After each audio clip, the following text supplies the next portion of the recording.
అన్నీ ఇచ్చే ఆ ప్రభు కోసమా, లేక ఆయన ఇచ్చే కొన్ని గింజల కోసమా? అన్నీ ఇచ్చే ఆ ప్రభు కోసమా, లేక ఆయన ఇచ్చే కొన్ని గింజల కోసమా? ఒక కథ చెప్తాను. నేను ఎక్కడికి వెళ్ళినా ఫస్ట్ ఈ కథ చెప్తాను, ఎందుకంటే ఈ కథ నా జీవితాన్ని మార్చింది. నేను ప్రపంచాన్ని చూసే దృక్పథాన్ని నాకు నేర్పించింది. చాలా చక్కటి కథ, మీకు ఉపయోగపడుతుందని అనుకుంటున్నాను. ఒక బాతులు పెంచుకుంటూ ఉంటాడు ఒక ఆయన. తన ఇంటి బయట ఒక కొలను కట్టుకుని ఆ చెరువులో లేకపోతే చిన్న కొలంలో బాతులు పెట్టుకొని పెంచుకుంటూ ఉంటాడు. దాదాపు ఒక 100 బాతులు ఉంటాయి ఆయన దగ్గరికి. అన్ని బ్రౌన్ కలరు, వైట్ కలరు, ఆ కలరు, ఈ కలర్ అన్నీ ఉంటాయి. అన్నీ మంచిగా ఉంటాయి.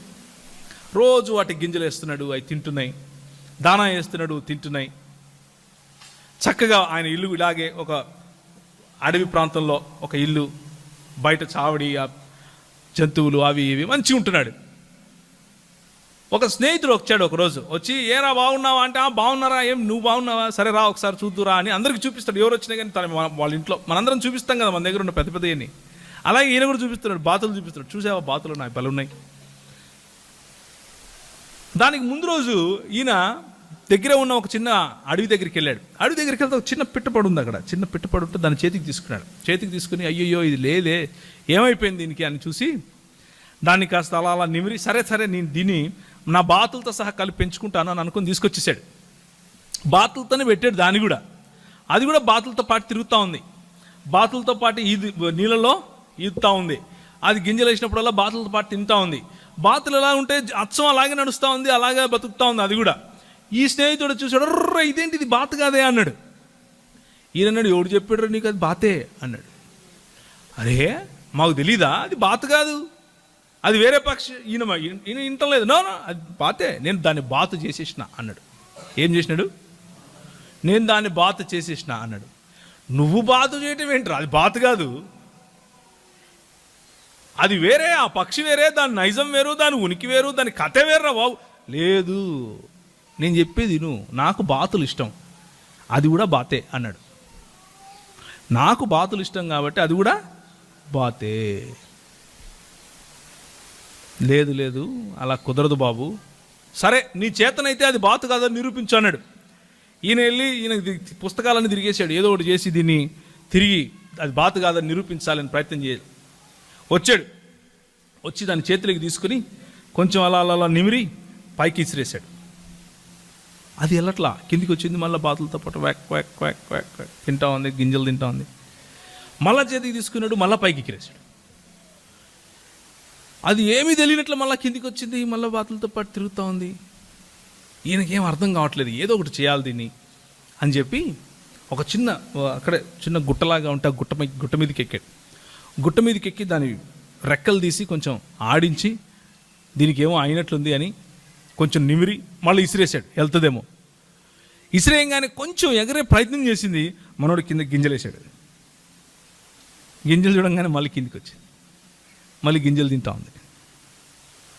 ఈడు ఎగిరేయను, ఈయన గింజలేయను, ఆయన ఎగిరేయను, ఈయన గింజలేయను. ఇదే సరిపోయింది. మధ్యాహ్నం 12 అయిపోయింది. నడినెత్తి మీదకి సూర్యుడు వచ్చాడు, కానీ ఇదేమో ఎగరట్లా. పొద్దున్న నుంచి ప్రయత్నం చేస్తున్నాడు మనోడు. ఈయన చూసి నవ్వుతున్నాడు, చూసావరా అది బాతేరా, నేను చెప్పానుగా నీకు అది బాతే. అరే ఏదో ఒకటి చేయాలి అని కొంచెం ఆలోచించాడు. కొంచెం ఆలోచించి ఒక చక్కటి మాట గుర్తొచ్చింది ఆయనకి. గుర్తుకొచ్చి ఏం చేశాడు అంటే, ఒకసారి మలాకి గ్రంథము 4వ అధ్యాయం 2వ వచనం.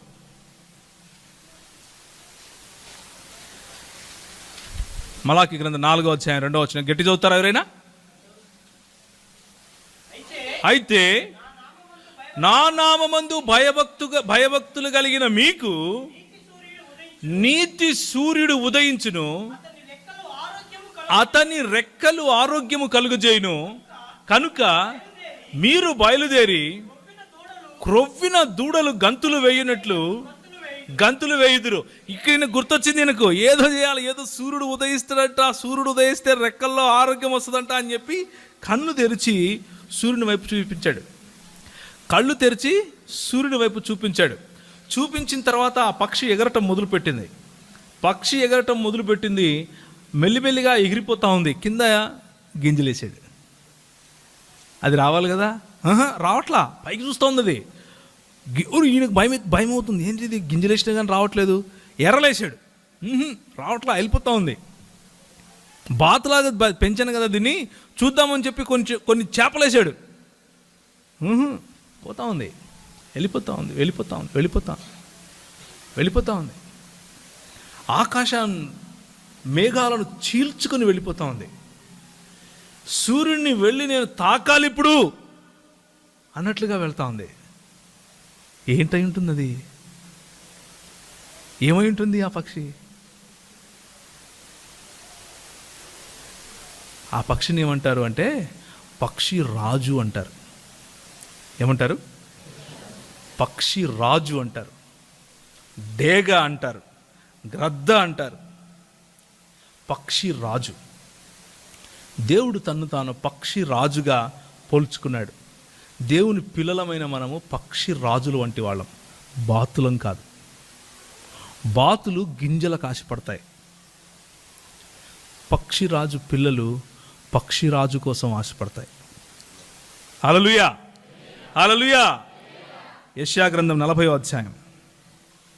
యెషయా గ్రంథము 40వ అధ్యాయం. మీకు అందరికీ తెలిసినటువంటి వచనం, చదువుతారా ఎవరైనా?